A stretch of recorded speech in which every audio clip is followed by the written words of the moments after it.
Okay, welcome everybody. Welcome back. This is the second evening plenary of day 3, and it is wonderful to be with you. We have a tremendous session coming up. Today is June 20 in most of the world still, and of course that is the United Nations Day of Refugees, the official UN Day of Refugees. So we're going to be having an incredible panel about the House of Hope in Poland. This is the amazing work of Nina Meyerhoff and Domen Kovasar and many others that have come together to fulfill and realize this dream right next to Auschwitz in Poland, and now open to refugees coming from Ukraine. It's an astounding, inspiring story of collaboration and cooperation and just the will to goodness, as Avon has named in her last speech. So I want to introduce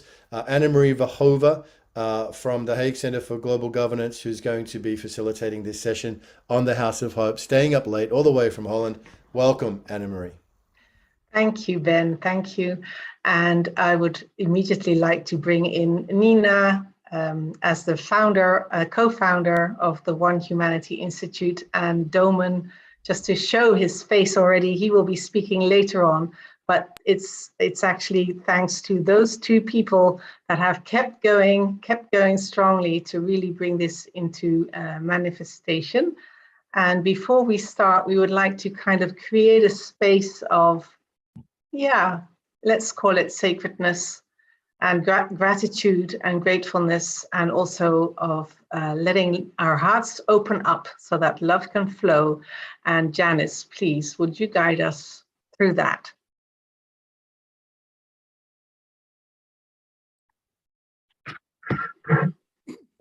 Excuse me. Hello and welcome, everyone. Good morning, good evening around the world.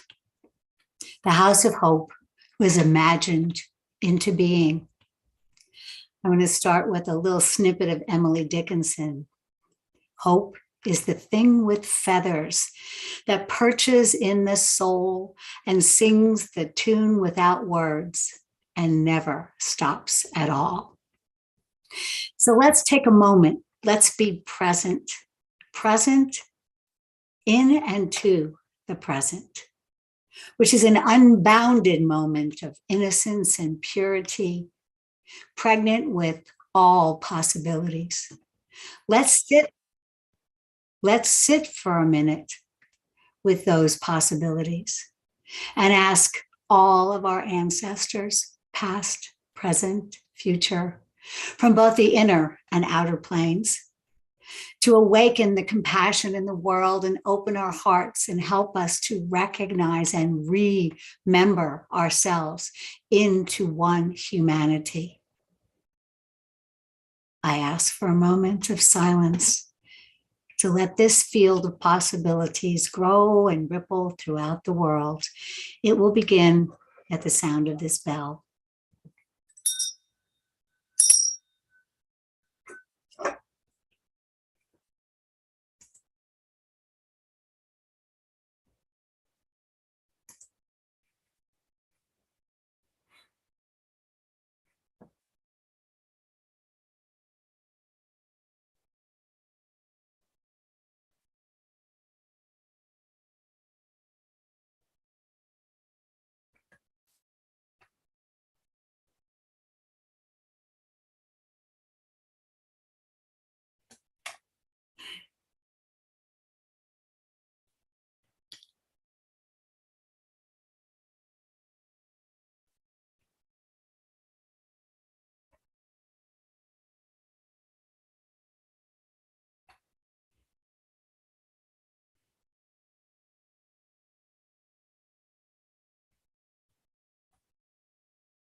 Well, thank you, Janice. Yay. The pregnant silence, it's wonderful. And I'd like to begin with explaining a bit about our historical past. And first of all, to say gracious thank yous to Ben and everyone that we've been working with, because only with them could any of this happen. It's a long story, but a very good story, and I look forward to telling it. About 7 years ago, Doman and myself went to Auschwitz, and we began to imagine what would be the solution to no longer have those horrors experienced on our planet. And we realized the only way is for us to finally become one humanity and to understand there are no separations. There's only the collective and the cooperative good that's absolutely necessary for us to move forward in a way that's healthy, that we call thriving, and that allows our young people to have a life of meaning on our planet. And so we began to imagine, what could that be like? How could we set and concretize the ideas of one humanity? Because it's very nice, lofty thinking, but how to put those thoughts into form, very, very important. And so we designed One Humanity Institute. And we went there year after year, working and working. We met with the mayor, the ministries in Poland, the president of the museum, et cetera, And so we would like to share a short vision of what we imagine. And we still are working towards this. Domin, would you show the video, the Imagine? Of course. But you say a few words, yes. Excuse me? It's okay. It's coming. That's it.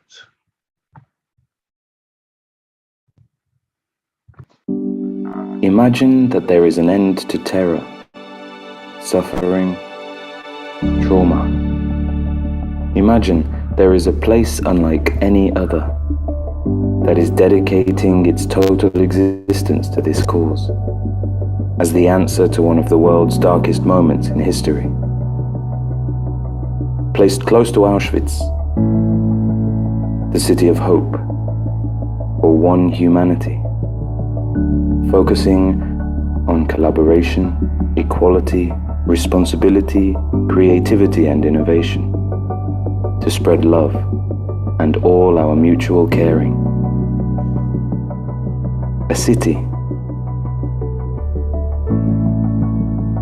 a sanctuary,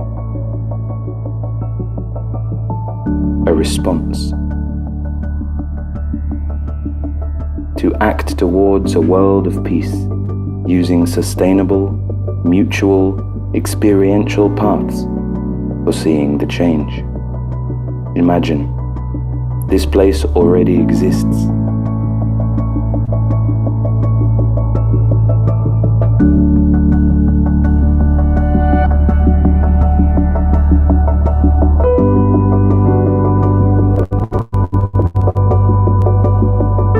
With a team of people just like you that believe in this vision of a world of peace.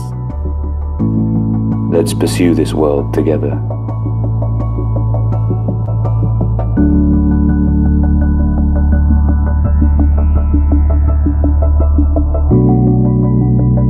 Thank you.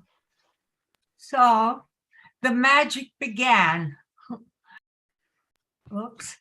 And so the magic began, and at the beginning of the Ukrainian war, there was a sense of immediacy that needed to be attended to. And I, with two other people, Christine and Diane Williams, went to Poland. We went to the border. We took 25 teddy bears, but we ended up with 1,400. It was amazing. And we gave each one out to individual children. And the eyes of these children as they held the bears, as they walking across the border, was amazing, because they were so grateful that somebody cared. And their mothers felt relief only for a short moment, But in this process, we realized everybody, nobody knew where they were going. Everybody said, "Where will I sleep tonight?" And there were cots everywhere. It was a really disturbing sight. You had to see thousands of people lying on cots, just anxious, bewildered. And so we have 2 houses, and that's pretty amazing. We have bequeathed to us 2 houses in the town of Auschwitz, Oswiecim, and we decided right then and there that we collectively would create a house of hope for Ukrainian guests. Now, this house, it was in disrepair, so we had to work very consciously to raise money to make it possible for the guests to move in. So we put out GoFundMes, we put out letters, but it really was from all the people on this call. We worked together, and that was what was so amazing. It was a synergistic explosion of cooperation and understanding and accepting that we all had roles to play, but only together could we make this happen. And we did. And we are so excited to share this with you. So I would like to invite Tim. Are you here? Where are you? Yes, Tim? I am. Good. I Yes. don't see the face. Oh, there you are. Nice to see you. He is our first guest at the House of Hope, and we're really excited to have you there. He and his mother moved in this week. Yes. And he goes to school now at the local high school. And maybe you could share a little bit about your story, where you came from, and why you're moving into the House of Hope, and how does it feel to you right now? Yeah? Yes, my name is Timofey. I'm 17. I'm from Ukraine, Zaporizhzhia Oblast, town Tokmak. I went to Poland on the 12th of April. A lot of people in Poland helped me with clothes, food, money, temporary house, received me with great and warm hospitality. Kind man presented me a bike. My past plans before the war were to pass well exams, move into a bigger city, Zaporizhzhia, to enter the university. But everything was changed. I want to study and work in Poland. My native town had been already temporarily occupied, so we were forced to leave our home. A war is always a bad thing. I live with my mother in House of Hope. We are happy that got a room. We have been living for 5 days already. Very nice. And we're going to show your video, okay? Domin, would you want to say something else? Tim, would you like to say something else? No. Okay, we're going to show your video. Hello, my name is Timofey. I am 17 and I'm from Ukraine, from small town Tokmak. It is project House of Hope. Welcome, please. We have been living here already for 5 days. It is bathroom, not interesting. It is our kitchen, fridge, washing machine. So here we eat some food. It is my room. I live here with my mother. This is our bunk beds. This sofa. Here I do my homework. I study Polish and English language now. So I want to study and work in Poland. I want to stay here. It is common room. You can do some work here. We can iron our clothes, and it is wardrobe. It is room for 6 persons, 2 bunk beds and 1 sofa for 2 persons. It is my disciple. It was presented for me. And this all. Best wishes to Nina. Thank you very much for this project. I'm very glad and happy to live here. Thank you very much. Goodbye.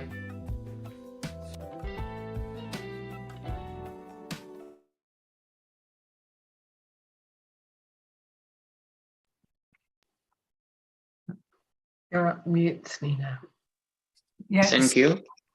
Elena is not here. Thank you very much, Tim. That was great. Yeah, we're good. Okay, and now we're going to have Dot, is that correct? Yeah. Talk about. Yes. Yes, we're going to go to Dot to ask her to share a little bit about the Philhelmich room, because that's also very important for, of course, for the youth that are going to be in the House of Hope, and shows another way of how we have collaborated together. And whatever you want to share, Dot, please go ahead. Thank you, Anne-Marie. Thank you, Nina and Doman and Timothy. Your story touches our hearts. We're so grateful that the House of Hope now welcomes you and your mother, and we look forward to the House of Hope welcoming others. Your video was beautiful. Thank you. So many of us began immediately working closely with Nina and Doman as the Ukraine crisis began. And, you know, one of our beloveds, Philip Helmick, who was the director of peace with Shift Network, he died a bit ago now, a couple of months ago. And Nina offered that, we were talking with John Raymer, and offered that her team had talked about this, and that the Peace Lab, the resource room there in the House of Hope, would be in honor of Philip Helmick and his work with peace, world peace, children around the world. And so many of us are now assisting with getting computers for that room. The Helmick family is preparing a plaque for that room. And, you know, Timothy, I have to say, as you shared just now, what has always touched me the most deeply is that we have the capacity to come together as a world community right now and stand for what's good, beautiful, and true together. And if we can find a way in House of Hope to connect you with your schoolmates and teachers and friends who are still in Ukraine, that will make our hearts sing. So thank you so much. Understand. Thank you too. Yeah, it's very beautiful. So Anne-Marie, I think that's the basic story as far as we're concerned with the Peace Lab. John Raymer came up with that name, and it, you know, there are numerous events this week that will feature one of the teachers with the Peace School in Kyiv and others who have written children's books and other books. There are so many resources now being made available. So thank you. I'm happy to share, Yes. because we've really been working on this for a while. It's still underground because we haven't finished the room nor gotten the computers, but we've already started to design what can happen. And we recently got a grant for youth to learn about climate change and human rights, and that will be one of the workshops. Plus, we're looking at long distance education so that the young people who are from Ukraine, even in the town, can use these computers to communicate with their friends or the schools and get the lessons that they are not taking now. Because what happens in the Polish classroom, it's very difficult to learn under a different language and to have a different curriculum. So this way they can have the exposure of both. And Tim is going to be leading the pack. It's really good.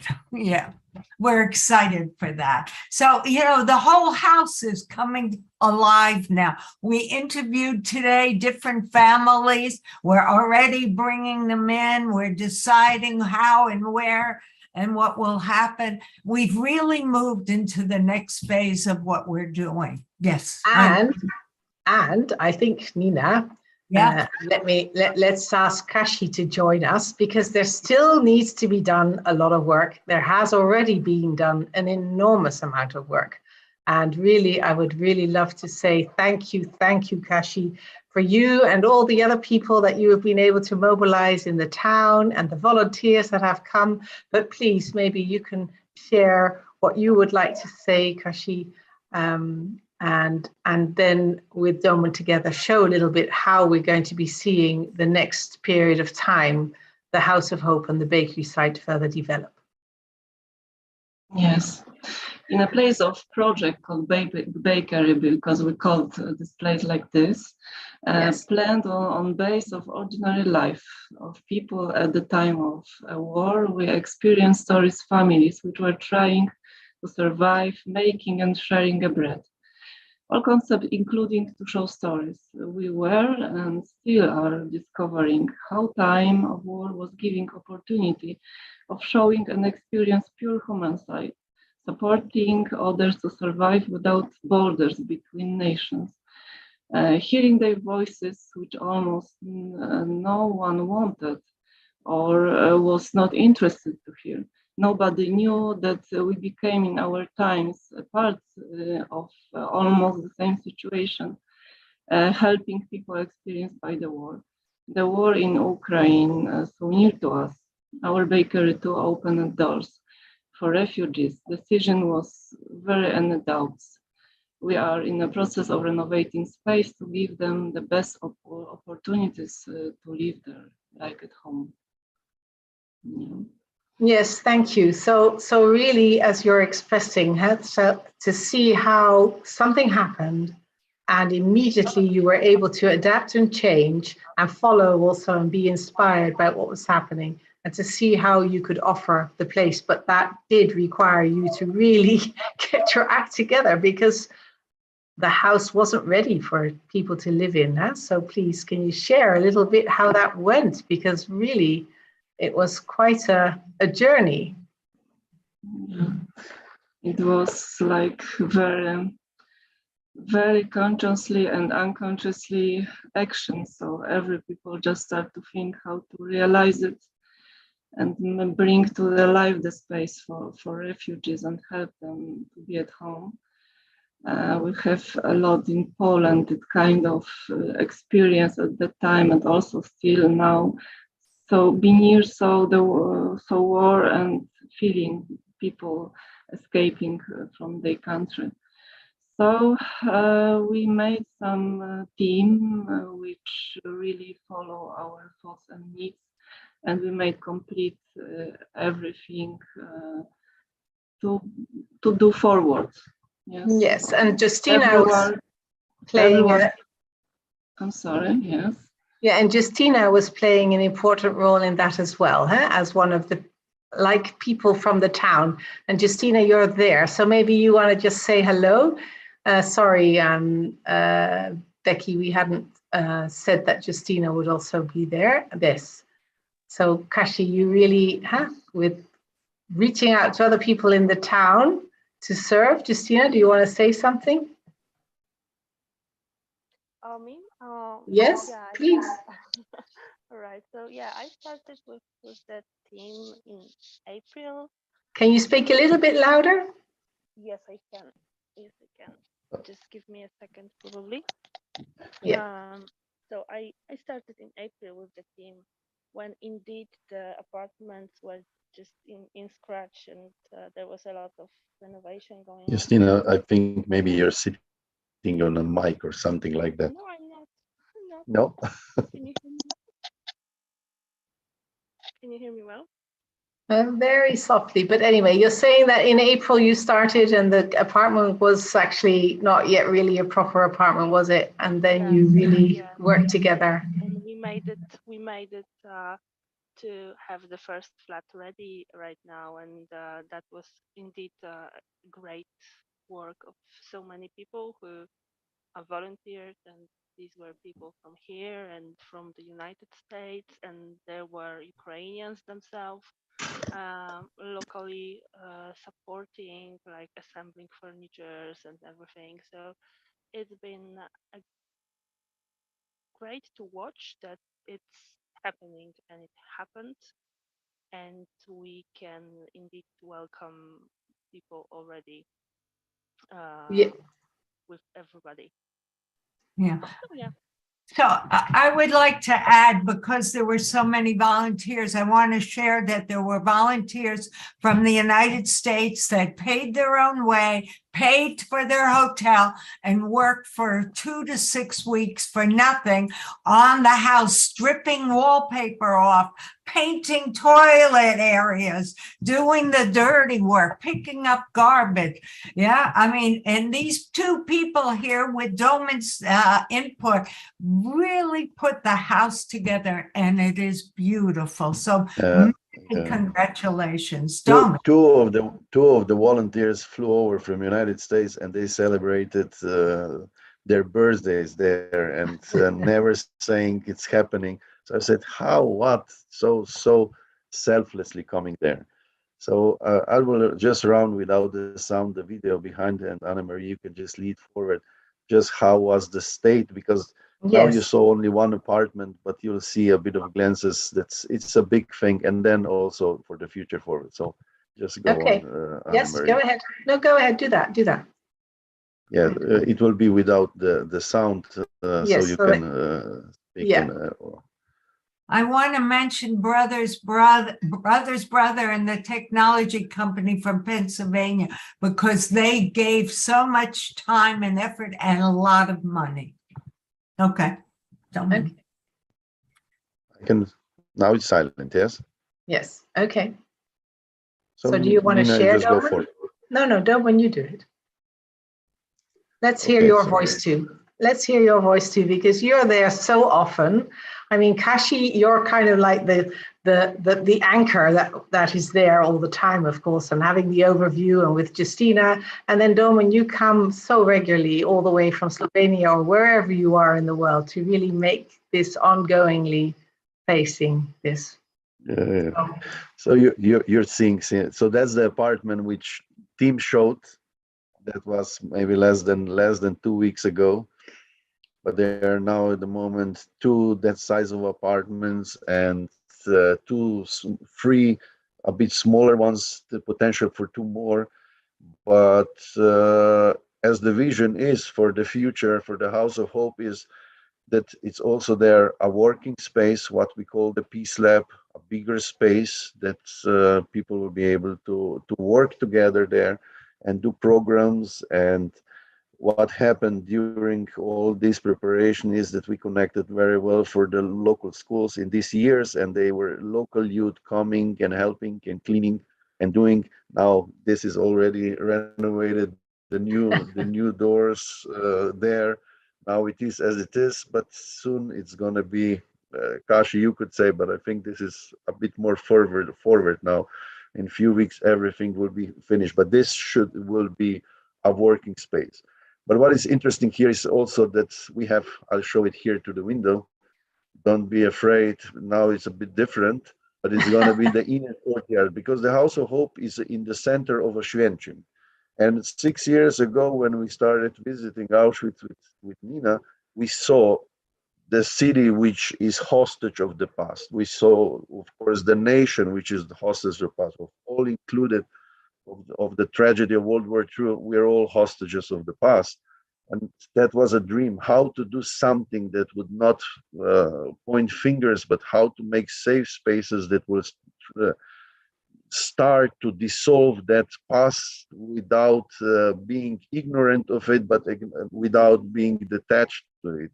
Because I believe in 21st century, and we see how far we are with the Ukraine war, but it doesn't deserve that people would be harming other people.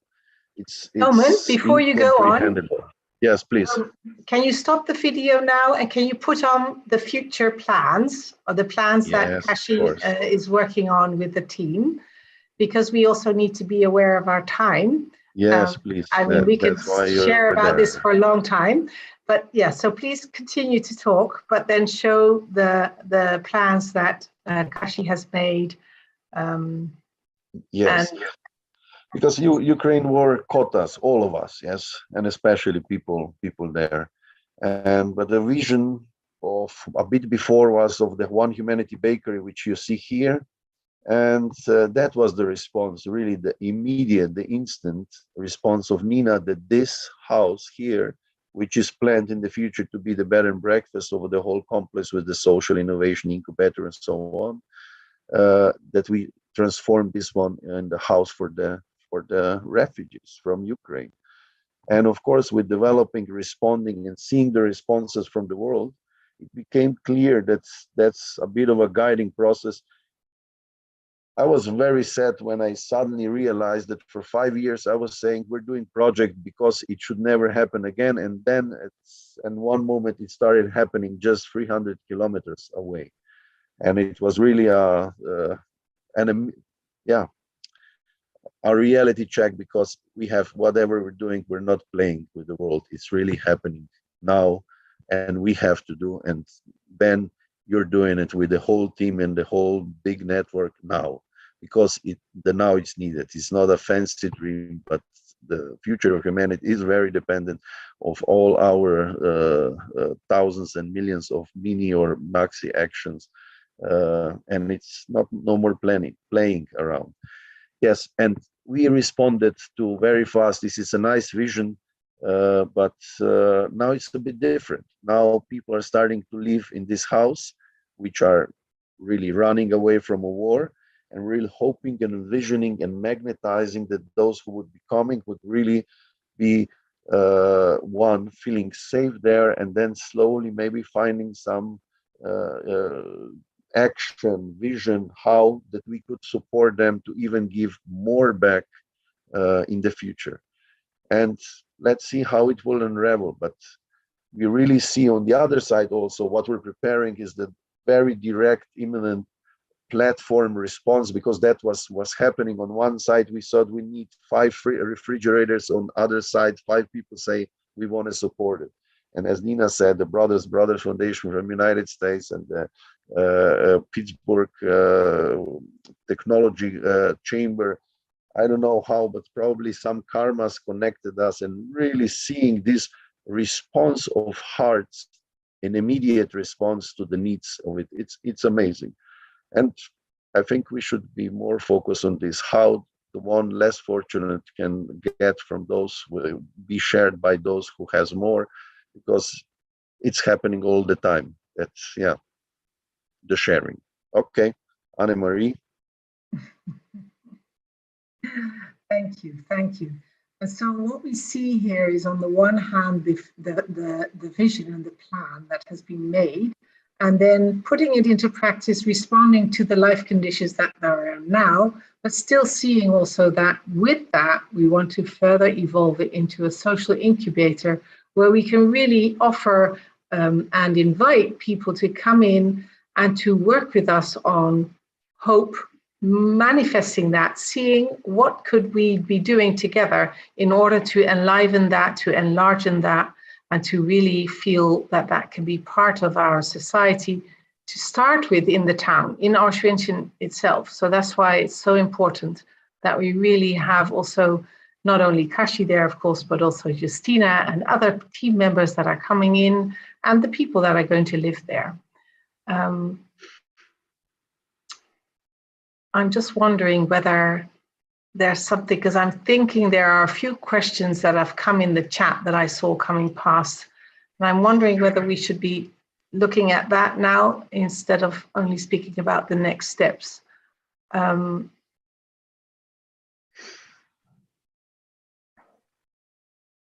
So there's something about what we're looking at, the people. Nina, do you want to say something? Because you've been speaking with families that we're looking at. So I think you're knowing more about the conditions there. So please share that. Well, so often the people are invited to stay in the hotels, but it's usually for a 5-day visit and then they move to another hotel. Or families have put up people, 5 extra people. But can you imagine if you're a family of 5 and you're staying in somebody else's apartment? It doesn't work very long.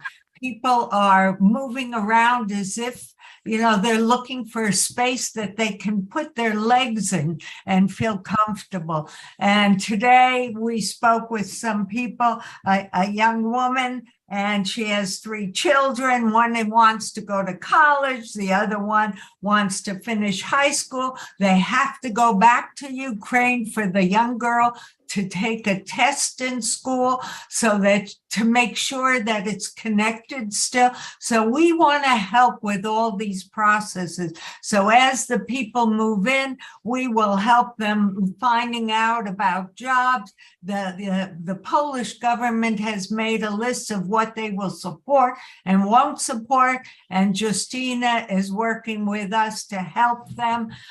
So we're growing the possibilities, and we're really looking forward to doing more. And most important, I want to say that this is our community, and we're really, really grateful for everything and everybody who has worked with us, because for me, it's been a miracle. None of us could have done it alone. We just couldn't have. It's not possible.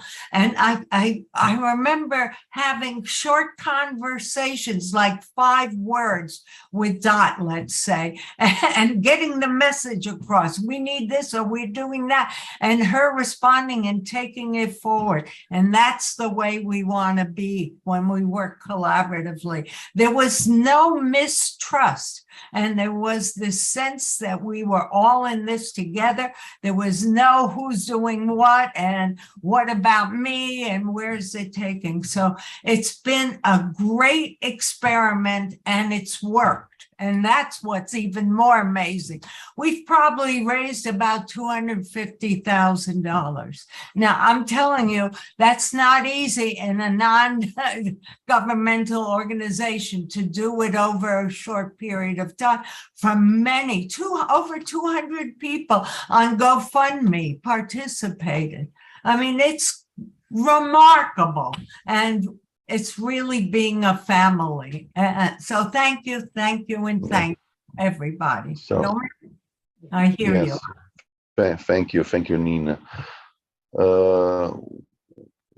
What I see from what Nina shared in the beginning, from the very beginning, why are we in the town of Auschwitz? And it was not planned, but it really showed slowly why we were called there. We saw, from my eyes, a big iceberg of a lot of pain and suffering and anger and a lot of pain mostly. And when we saw that and potential that we could, with the most respectful hearts, turn around this iceberg, we saw what a potential of inspiration could happen out of that. And it is so sensitive still after so many years. But we see that it is right time. It is the hearts and the needs are ready. But now it's happening live. Now with the House of Hope and people just running away from the war, and of course seeing what is all happening, it's so easy to slip in the hate and deep hate and separation and so on.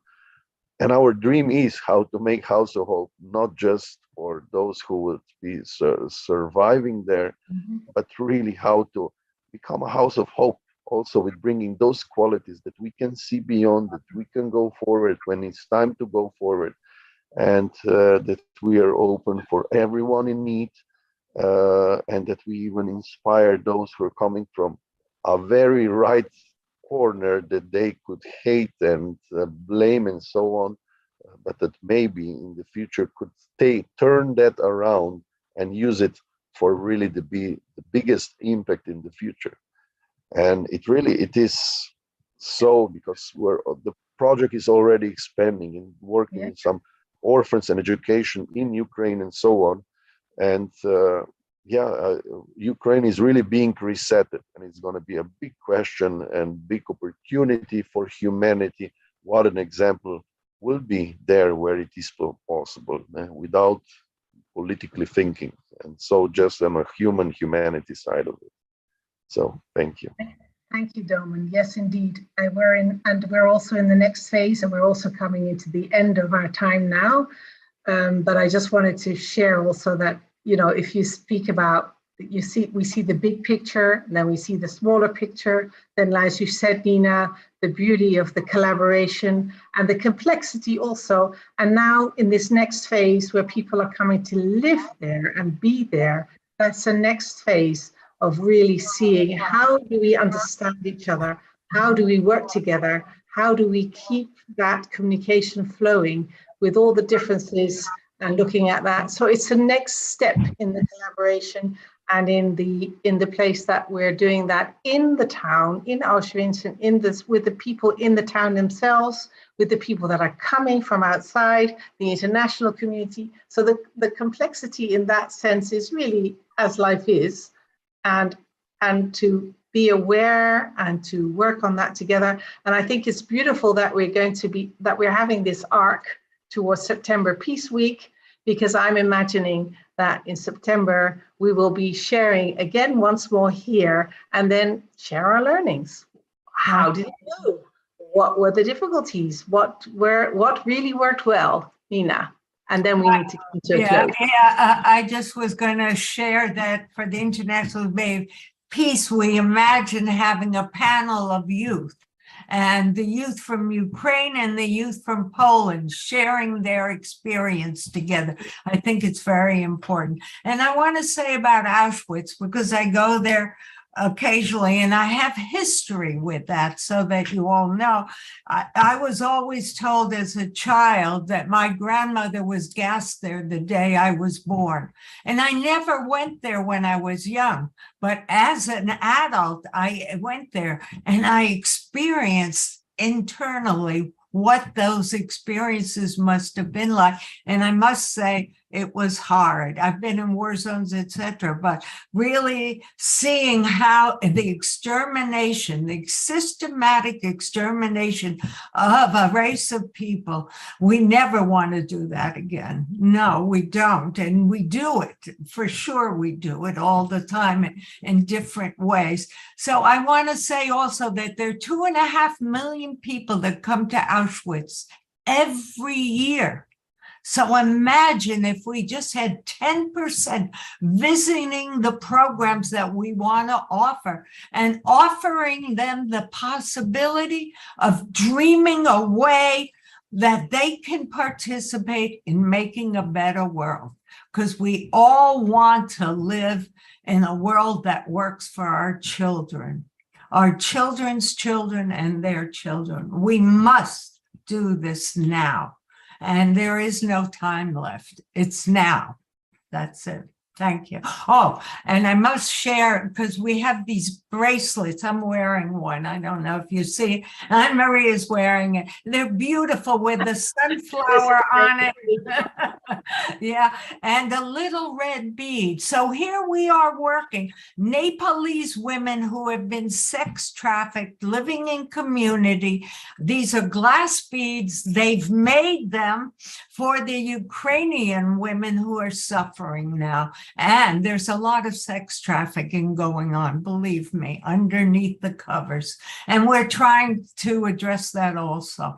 But anyway, and Janice has a whole bunch of them if you're interested in receiving one. She can share that information. But I want to thank you, everybody. It's been a great program. Thank you. Thank you, Nina, for Thank you for your ongoing inspiration, Nina.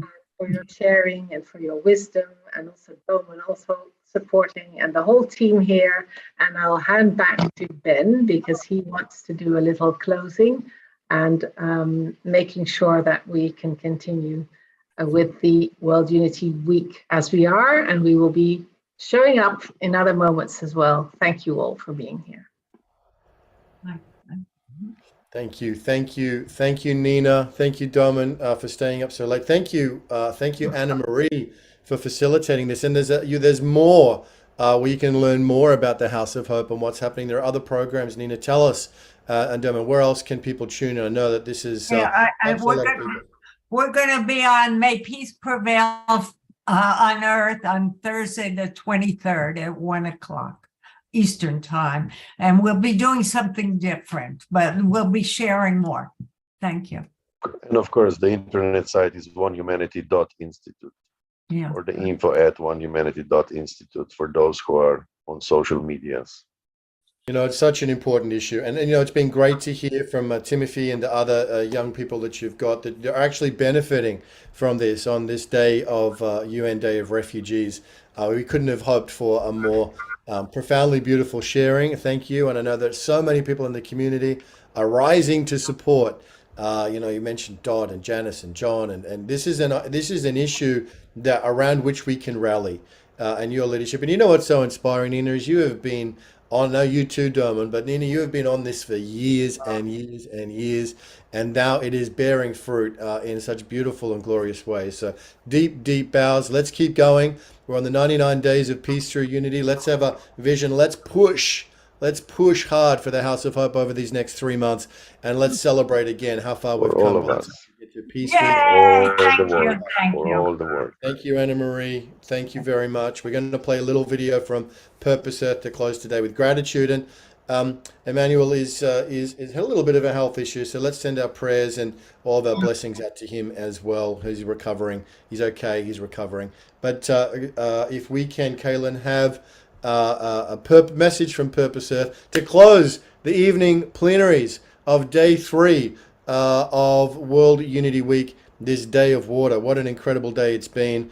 You know, beginning all the way back with Auntie Anne and well, with the green sheikh actually to begin. Extraordinary man, Sheikh Abdulaziz, and then Auntie Pat and of course Auntie Anne Paulina. It's been extraordinary. It's been an amazing day. Gratitude to everybody. Thanks for being with us.